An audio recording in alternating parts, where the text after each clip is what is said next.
인기 스타 이영애, 손창민 주연. 변호사들의 갈등과 사랑을 그린 생생한 법정 드라마. 명작 극장 에드버킷. 민규는 샌드위치 장사로 자신의 학비를 벌며 바쁘게 사는 형을 도와주는 착한 동생.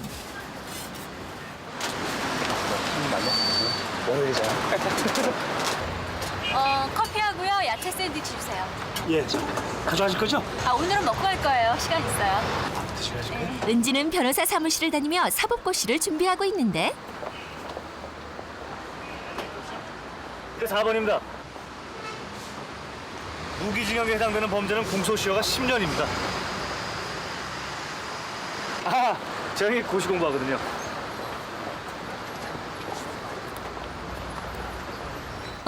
정말 정답을 맞힌 민규. 과연 그의 정체는? 예비 변호사로 스승의 재판에 관심을 갖고 참석하는데 증인을 모독하는 발언입니다. 위증 교사의 혐의가 분명히 있습니다. 증인을 모독하지 마세요. 왜 하세요? 재판장님, 휴정을 요청해도 되겠습니까? 정당한 사유가 있습니까?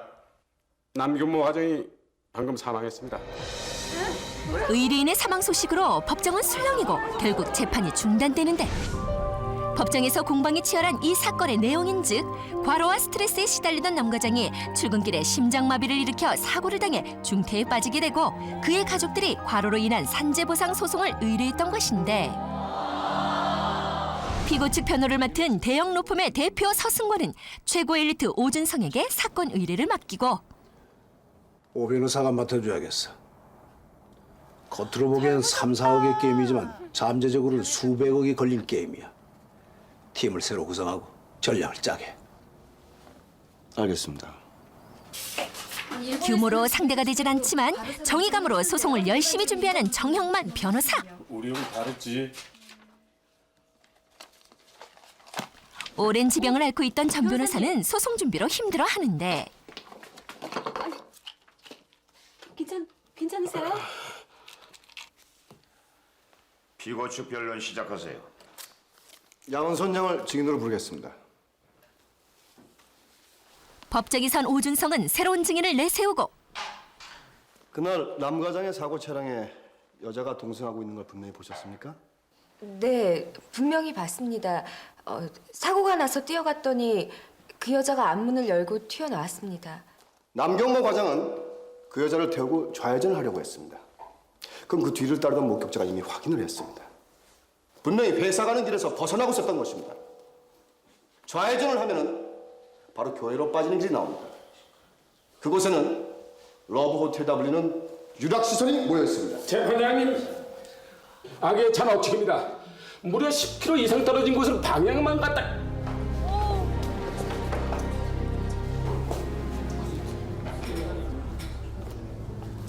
마지막 규정은 취소합니다. 저는 단지 당시 남 과장이 출근길이 아니었다는 것과 남경모 과장이 심장마비를 일으킨 원인은 원고 측이 주장하듯이 일로 인한 스트레스나 과로라기보다는 복잡한 사생활에서 야기된 정신적인 스트레스일 가능성이 더 높다는 점을 주장하는 것입니다. 사생활은 누구에게나 있습니다. 사생활과 정신적인 스트레스의 직접적인 인과관계.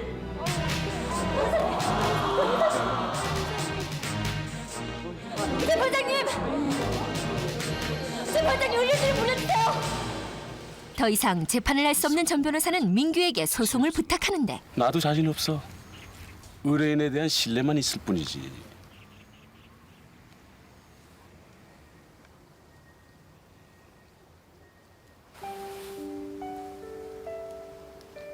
이 재판만 돕겠습니다. 저 그 후론 떠날 겁니다. 자네가 남고 싶어도 나가 못 잡아. 여기 은지 양도 석 달이나 월급이 밀려서. 사건 조사 중 사고 차량에 동승한 여자를 추적해 드디어 살고 있는 곳을 찾아낸 민규. 윤소라 씨! 누구세요? 모델 아가씨 없어요. 오늘 프랑스로 간다고 조금 전에 나갔는데. 프랑스요? 이혼 소송 중이라 법정 증언을 피하려는 윤소라를 설득하기 위해 민규는 공항으로 달려오고 윤소라 씨! 윤소라 씨! 윤소라 씨 맞죠? 윤수아 씨, 부탁입니다. 저 잠깐만 할 얘기가 있어요. 부탁입니다. 결국 민규의 설득으로 법정에 나온 윤소라. 죽은 남경모 과장하고 어떤 사이였습니까? 남경모 씨가 결혼하기 전 교제한 일이 있습니다. 결혼 뒤에도 사귀었습니까? 가끔 제가 전화를 걸어 통화한 일이 있습니다. 만난 일도 있습니다. 하지만 맹세코 동침한 적은 없습니다. 사건 당일의 상황에 대해서 설명해 주시겠습니까? 당시 저는 이혼 속 중이었습니다. 외로웠고 그 사람을 다시 만나고 싶었습니다. 전화를 걸었지만 다음 날 아침 출근해야 한다고 거절당하고 아침에 그의 집 앞에서 기다렸습니다. 회사로 가는 그의 자동차에 올라탔습니다. 피곤한 얼굴이었지만 차에 타는 사람을 내쫓지는 못했습니다. 그런데 막 좌회전을 하는 순간에 그가 갑자기 가슴을 앓고 쓰러졌습니다. 차는 순식간에 방향을 잃었습니다. 누군가 뒤에서 받았고 자동차는 전화박스와 가로수를 밟고 멈췄습니다. 혹시라도 회사에 늦을 것을, 상사의 눈밖에 날 것을, 그리고 실직당할 것을 두려워하는 모습으로 누군가 그의 죽음을 증언해야 한다고 생각했습니다. 그래서 전 돌아왔습니다. 새로운 증언에 힘입어 민규는 마지막 변론을 하고 존경하는 재판장님, 이 사건은 단지 한 개인, 한 가정에 일어난 우연한 사건이 아닙니다. 살아남기 위해서는 죽어가는 것도 깨닫지 못하고 일해야 되는, 아니, 죽어가는 것도 애써 외면하며 일해야 되는 이 땅의 수많은 근로자들에게 언제라도 닥칠 수 있는 사건입니다. 법정은 정의를 지키고 공의를 되살리는 마지막 보루입니다. 재판장님이 내리는 현명하신 판단은 모든 약한 자들, 힘없는 자들, 생존을 위해서 목숨을 던져야 하는 이 땅에 열심히 일하는 사람들에게 보내는 가장 강력한 메시지가 될 것입니다. 정의감이 넘치는 민규의 변론에 사람들이 감동한 분위기인데, 그러나 이대로 물러설 오준성이 아니다. 감동적인 연설입니다. 근데 연설입니다. 그 이상도 그 이하도 아닙니다. 이곳은 연설하는 곳이 아니고 객관적인 사실을 제시하여 법의 판결을 받는 곳입니다. 서양의 법정 앞에는 법의 여신이 서 있습니다. 그 법의 여신은 눈을 가리고 있습니다. 아름다운 언변에 현혹되지 않기 위해서입니다.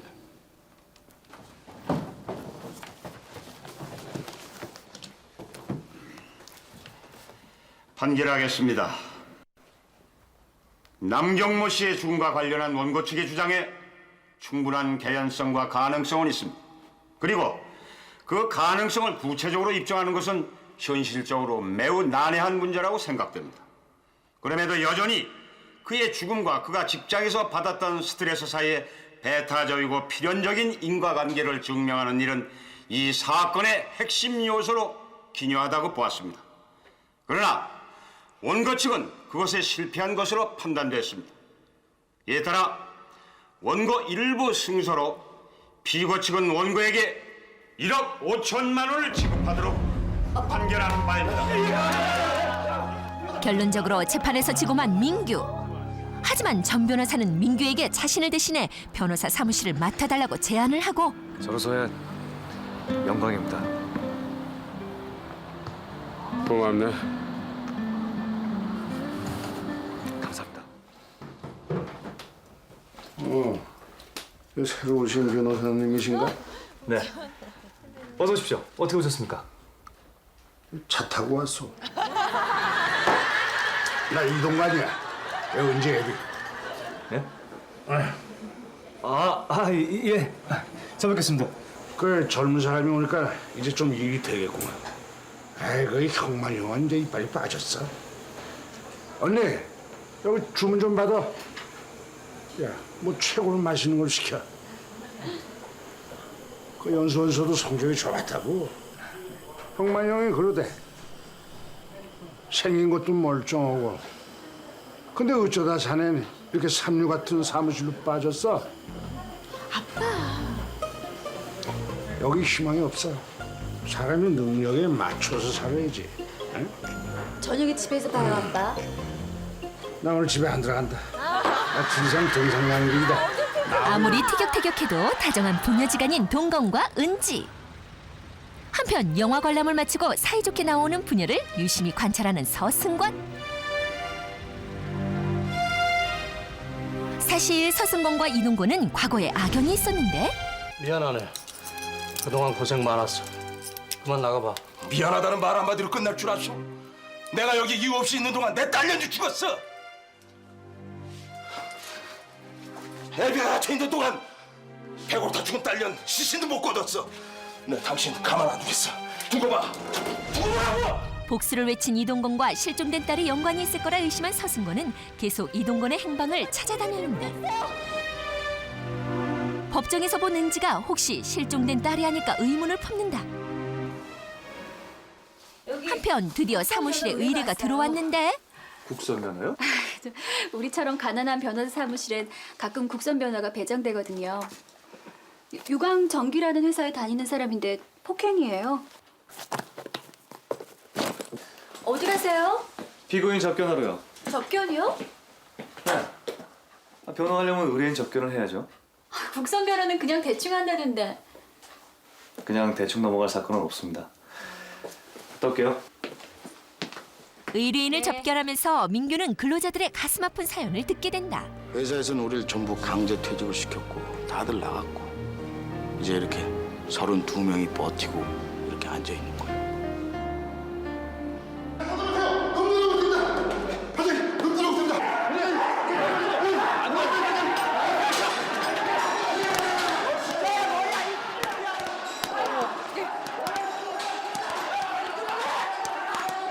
강제 진압 현장을 보면서 민규는 퇴직당한 근로자들의 억울함을 풀어주기로 결심한다.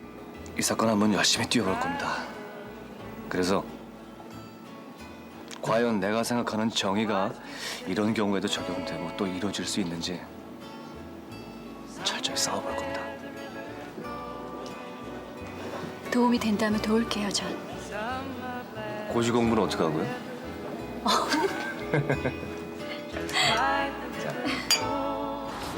한편 은지를 만나러 온 동건은 납치를 당하고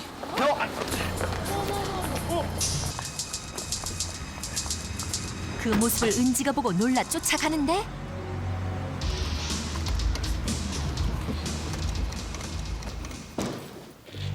이동건이 끌려간 곳엔 서승건이 기다리고 있는데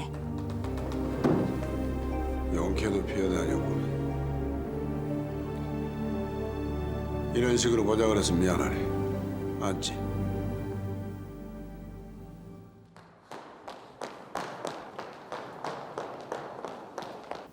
난 자네가 죽은 줄 알았어. 사체를 못 찾아 의심을 했지만 놀랍군. 공소시효가 지날 때까지 버젓이 신분을 이장해온 것도 놀랍고 말이야. 아니지. 솔직히 말하자면 자존심이 상하는구나. 아니, 그래서 나를 찾아다니는 겁니까? 구겨진 검사의 자존심을 위해서? 짐작했을 텐데 내 딸의 행방 때문일세. 아니, 그걸 왜 나한테 묻는 겁니까?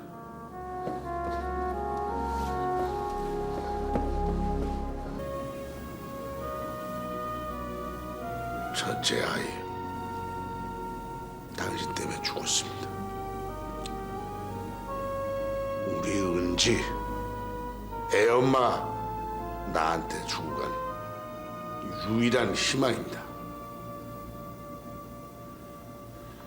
우리 은지한테 만약에 무슨 일이 생긴다면은 그땐 정말 가만두지 않겠소. 내 말 명심하십시오. 비켜요! 안 돼요. 뭐야? 키즈 못해요. 아가씨가 왜 이래? 아가씨가 왜 이래?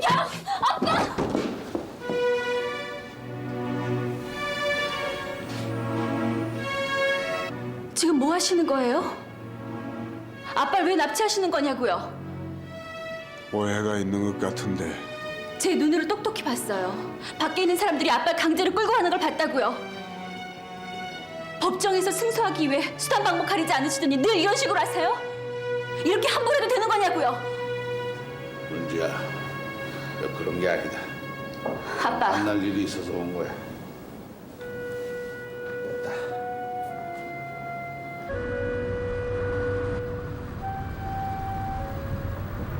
그분 예전부터 알고 계셨죠?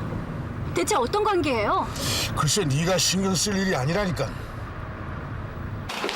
한편 민규는 본격적으로 유광전기에서 강제퇴직당한 근로자들의 사건 조사에 들어가고 흑자를 내던 회사가 세병그룹에서 인수한 후에는 적자로 뒤바뀐 과정이 의심스럽다고 하셨죠? 네. 매출액은 매년 높아졌다고 했고 저희들은 느끼기에도 그랬어요. 근데 적자가 나서 망한다고 잘라버리니 이 사람 미칠 노릇 아닙니까? 어쩌다가 이 회사가 절단나서 이렇게 됐는지 우리한테 설명도 안 해주고 말이야. 바로 그겁니다. 근로자는 회사 경영에 대해서 물을 권리가 보장 안 돼 있지만은 회사의 주주는 달라요. 주주는 이사회의 의사라고 볼 수 있고 또 부실 경영의 책임을 물을 수 있습니다. 근로자들에게 소송을 할 수 있는 대응책을 알려주는 민규. 일단 여러분들은 유광전기의 주주가 되는 겁니다. 많이 살 필요도 없습니다. 한 사람한테 5주, 아니 적어도 한 주만 갖더라도 주주의 권리는 생기는 겁니다. 사장. 유광전기 사건으로 정신이 없는 민규에게 선물을 한 은지. 생일 축하해요. 하면서 오늘 내 생일... 어떻게 알았어요? 이건... 필라델피아란 영화 보셨어요? 아니요. 그 영화에 보면은 덴젤 워싱턴이란 배우가 변호사로 나오는데 거기서 소형 녹음기 가지고 다니면서 스케줄이나 소송 내용을 정리하더라고요. 그 모습이 멋있어 보였어요. 스케줄 하는 게 멋있었다. 나도 그거 한번 멋있겠네. 한번 해볼까요? 그래요. 예. 오후 7시 은지 씨하고 단 둘이서만 근사한 데 가서 저녁 먹고 그래도 시간이 남으면 술도 한잔 할까? 한편 위협을 느낀 세병그룹은 오준성에게 사건 의뢰를 맡기고 대책을 마련해야 합니다. 이사입니다. 민규 역시 승소하기 위해 증거 확보에 심혈을 기울이는데 감사합니다. 그리고 제 말 명심하십시오. 저희만 가보겠습니다. 손 좀 볼 놈 하나 있어. 그래, 김민규. 이따가 생일 인사랑 오면 은지는 먼저 약속 장소에 도착해 생일 파티 준비를 하는데 그 시각 괴한들에게 끌려가 폭행을 당하는 민규.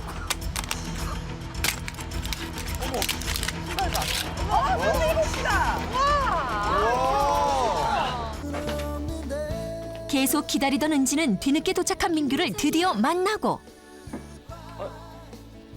은지 씨. 어떻게 된 거예요? 어떻게 된 거예요? 아니 그럼 병원으로 가야지 이리로 오시면 어떡해요? 뭐 괜찮습니다. 저기 오늘 그 생일 선물 주신 거 말입니다. 그 완전히 망가져버렸네요. 이게 왜 이렇게 했어요? 파워가 들어오는데요? 다행이다.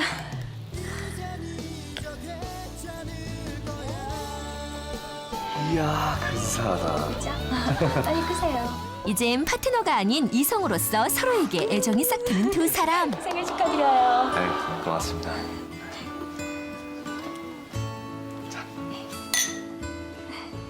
한편 오준성과 세병그룹 회장 이명수가 소송을 준비하는 자리에 우정이가 찾아오고 저 이대로 절대로 물러나지 않아요. 절대로 그럴 수 없어요.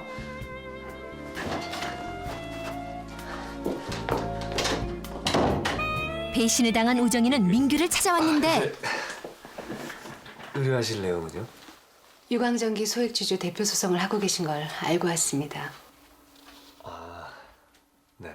유광전기 내부 비리를 제보할까 해서요. 비리를 폭로하려는 우정이의 행방을 찾으려는 이명수 일행. 우정이 소재가 파악됐습니다. 뭐야? 어디?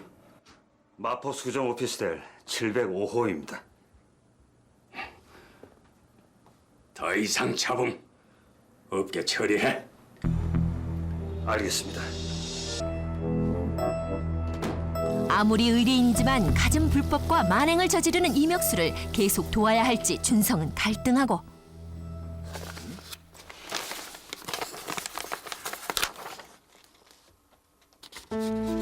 한편 계속 의심을 품어온 서승곤은 친자 확인 소송을 신청하고 동건이 소원장을 받게 되는데, 오 변호사님 신문 보셨어요? 화영물산 우정희 씨가 변사체로 발견됐답니다. 어떻게?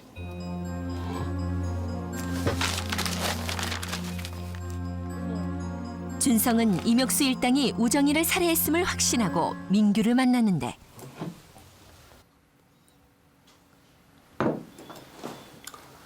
무슨 일입니까?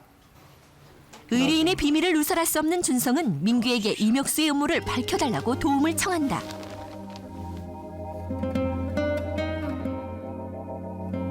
약하고 힘없는 사람들이 정당하게 대우받는 세상, 모든 게 공정하고 공평하게 이루어지는 세상, 그게 내가 바라는 세상이거든. 친딸 이상으로 사랑했던 은지를 위해 동건은 마지막으로 해줄 수 있는 일을 하기로 결심하고,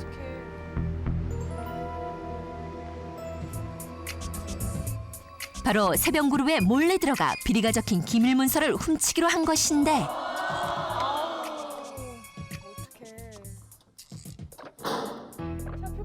은지에게는 진실을 고백하는 편지를 남기고, 서승권 변호사가 얘기했던 조강일이 바로 나다. 그 시절 나는 네 미완 네 언니를 병중에 두고 입원조차 시킬 수 없던 내 처지와 세상에 대해 분노하고 있었다.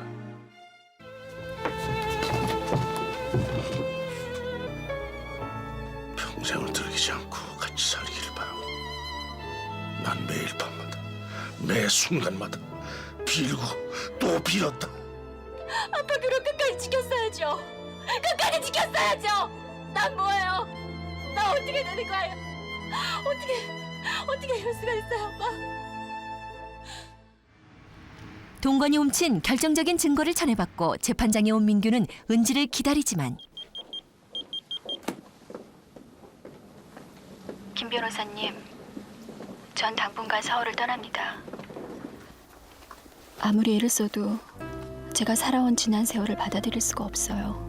그동안 김 변호사님이 제게 베풀어주신 호의와 사랑은 늘 제 가슴에 남아있을 겁니다. 건강하세요. 은지를 찾아 나서고 싶지만 어쩔 수 없이 재판장에 들어간 민규. 피고 권세영은 금 600억 원, 피고 임기범은 금 300억 원을 피고들의 개인 재산으로 지급하고 위 금액에 대해 연 2할 5분의 이자를 지급하라. 동건이 준 확실한 증거로 민규는 승소를 하고,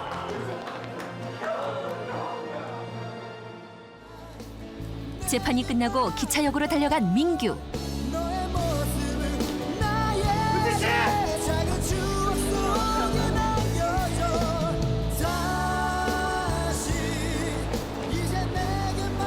은지 씨,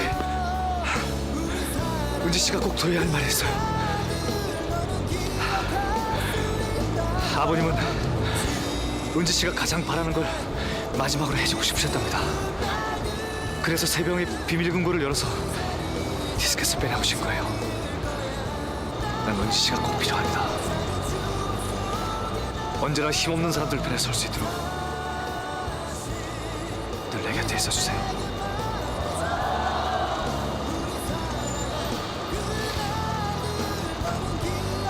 사랑합니다.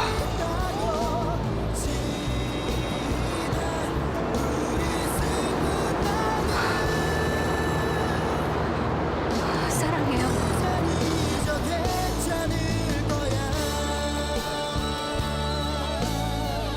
정의를 향한 법조인들의 열정과 사랑을 그린 드라마 에드버킷이었습니다.